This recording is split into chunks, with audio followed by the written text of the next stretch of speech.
Le 5 mai 2018 à 11h05 UTC, une Atlas 5 s'élance de son pas de tir de Vandenberg en Californie. À son bord, 2 CubeSats qui font tous les deux partie de la mission Mars Cube One, abrégé Marco, dont l'objectif est de servir d'antenne relais, non vitale, à un atterrisseur martien, InSight. Si vous le voulez bien, on va donc prendre 5 minutes pour en parler.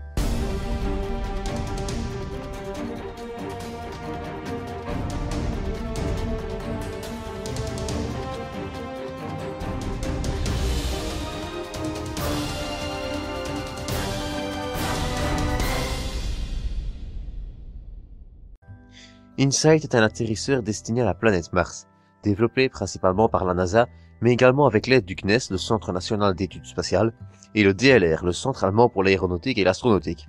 InSight devrait se poser à la surface de Mars le 26 novembre 2018.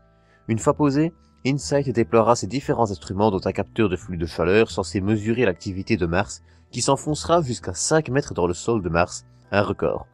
InSight disposera également d'un sismomètre, de capteurs météo, etc.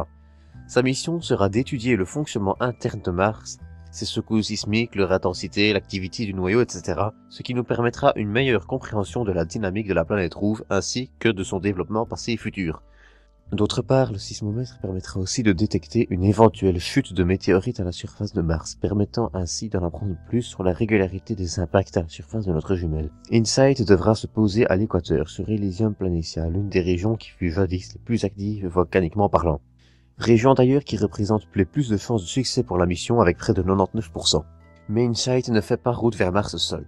Il est accompagné de 2 petits CubeSats de 13,5 kg chacun, qui l'accompagneront jusqu'au début de sa réentrée atmosphérique. Après cela, les 2 CubeSats, baptisés Marco, on l'a vu devant dans l'intro, continueront leur route à travers l'espace sans se placer en orbite autour de la planète rouge. Néanmoins, malgré le fait que leur mission sera courte, elle n'en reste pas moins intéressante. En effet, ceux-ci vont permettre de tester un nouveau système de communication et de navigation miniaturisé, qui pourra permettre à l'avenir de gagner énormément de poids et de place à bord de futures missions. D'autre part, les CubeSats serviront aussi de relais de communication avec InSight durant son entrée dans l'atmosphère martienne. En effet, au moment de son atterrissage, InSight sera privé de communication avec la Terre et ce sera justement le travail des CubeSats de permettre ainsi de garder les communications en servant d'antenne relais. Néanmoins, et cette partie vous vous en doutez probablement, InSight sera capable de gérer son atterrissage tout seul, même si les CubeSats venaient à faillir à leur taf. En effet, de toute façon, en cas d'accident, ceci serait bien inefficace. Le simple décalage lié à la vitesse entre guillemets limitée des ondes étant un obstacle majeur à toute tentative de régler un potentiel problème durant une entrée atmosphérique. Dans tous les cas, InSight promet être une mission excitante à suivre. Et vous pouvez être sûr que c'est ce que nous ferons sur cette chaîne.